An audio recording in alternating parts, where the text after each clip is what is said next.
चलिए तो आज हम सत्ता की साझेदारी के विभिन्न रूपों को समझेंगे।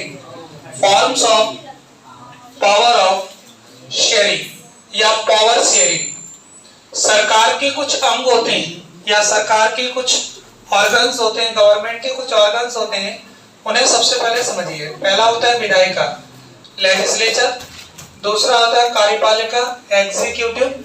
तीसरा होता है न्यायपालिका यानी जुडिशरी। सत्ता का जो क्षेत्रीय वितरण होता है जिसे बोलते हैं एक ही लाइन में यानी हॉरिजॉन्टल डिस्ट्रीब्यूशन होता है पावर का, उसे समझिए।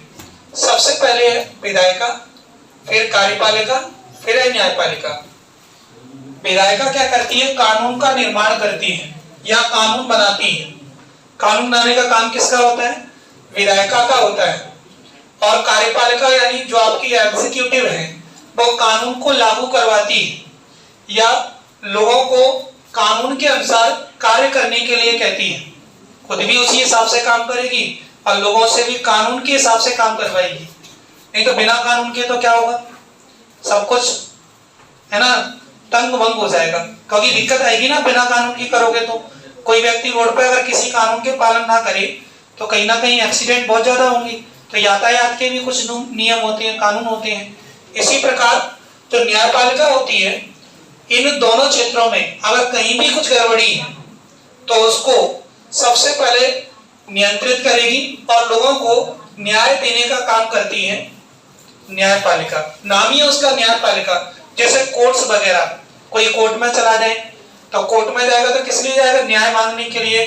क्या एक विधायिका ने हमारे पास ये अत्याचार किए या कार्यपालिका ने ऐसा किया है। तो जब कोई किसी इनके द्वारा सताया हुआ कोई व्यक्ति होगा तो वो क्या करेगा? सीधा जाएगा न्यायपालिका, और न्यायपालिका क्या करेगी? उसे न्याय देने का काम करेगी।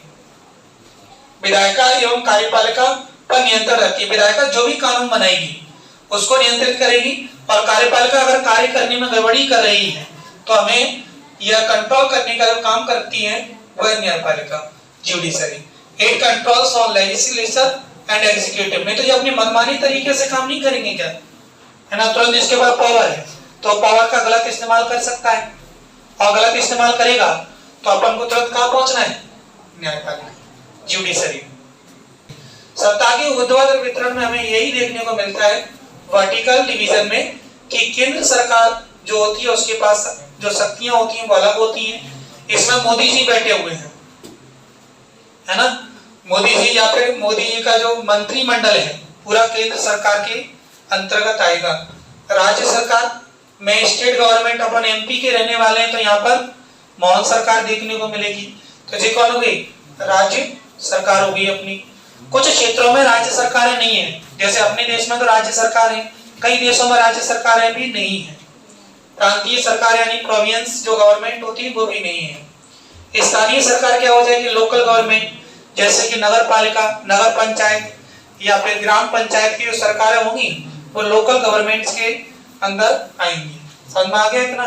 तो जो हो गया आपका हॉरिजॉन्टल डिस्ट्रीब्यूशन, जो हो गया वर्टिकल डिस्ट्रीब्यूशन। तीसरा पॉइंट में इसमें लिखा है सत्ता का बंटवारा विभिन्न सामाजिक समूहों जैसे भाषाई एवं धार्मिक समूहों के बीच में भी हो सकता है। कुछ ऐसे ग्रुप्स भी होते हैं जो रिलीजियन ग्रुप होते हैं, रिलीजियस ग्रुप्स होते हैं, और ये रिलीजियस ग्रुप्स भी क्या रखते हैं? पावर अपने पास रख सकते हैं, और ये सरकार के द्वारा या किसी व्यक्ति के द्वारा दी गई शक्ति हो सकती है जो इनके पास संरचित रहती है। The power may also be shared among different social groups such as linguistic and religious groups. सत्ता के बंटवारे का एक रूप हम विभिन्न प्रकार के दबाव समूहों, सरकार के पास जो दबाव समूह जिसे अपन बोलते हैं अपोजिशन पार्टीज, सुना होगा आपने अपोजिशन पार्टी। जैसे कोई सरकार मान लीजिए सही काम नहीं कर रही है तो उसके विरोध में एक पार्टी रहती है, वो क्या करती है? सही कार्य करने के लिए सरकार को बार बार याद दिलाती है, कहती है कि आपको एक काम करना है, आपने जो मैनिफेस्टो दिया है उसी के हिसाब से काम करना है, नहीं तो क्या होगा? आपको उसका जवाब भी देना पड़ेगा।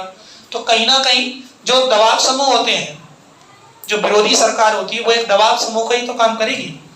विरोधी सरकार मतलब जो विपक्ष में बैठी है, एक होती है जो अभी सत्ता में है, जो भी इस समय पावर में है, और एक होगी जो विरोध में होगी, जिसे अपन विपक्ष कहेंगे, अपोजिशन पार्टी। तो अपोजिशन पार्टी जो होगी उसके जो नेता होंगे तो कहेंगे सरकार से कि आप इस काम को तरीके से करिए, नहीं तो ये जो जनता के लिए गलत भी हो सकता है। तो अपोजिशन पार्टी के जो दबाव समूह हो गए, राजनीतिक पार्टियां हो गई, आंदोलनों में भी हम सत्ता के बंटवारे को देख सकते हैं। Power sharing arrangement can also be seen in the different pressure groups, political parties and movements. Movements माने आंदोलन, आंदोलन कोई भी व्यक्ति कर सकता है। जैसे मैंने आपको बताया बांग्लादेश में अभी कुछ समय पहले क्या हो गई, सरकार पलट गई। तो सरकार क्यों पलटी? क्योंकि जनता आंदोलन करने लगी, जनता ने सरकार को पलट दिया। तो जनता भी आंदोलन कर सकती है, जनता भी आंदोलन कर सकती है, पार्टियां भी कर सकती हैं, पार्टी के साथ में जनता जुड़ सकती है। तो मेन जो काम होगा वो किसका होगा? जनता का होगा। आज इसी के साथ अपना ये चैप्टर होता है फिनिश। अब आप क्या करेंगे, इस चैप्टर को अच्छी तरीके से नोट्स में से तैयार करेंगे।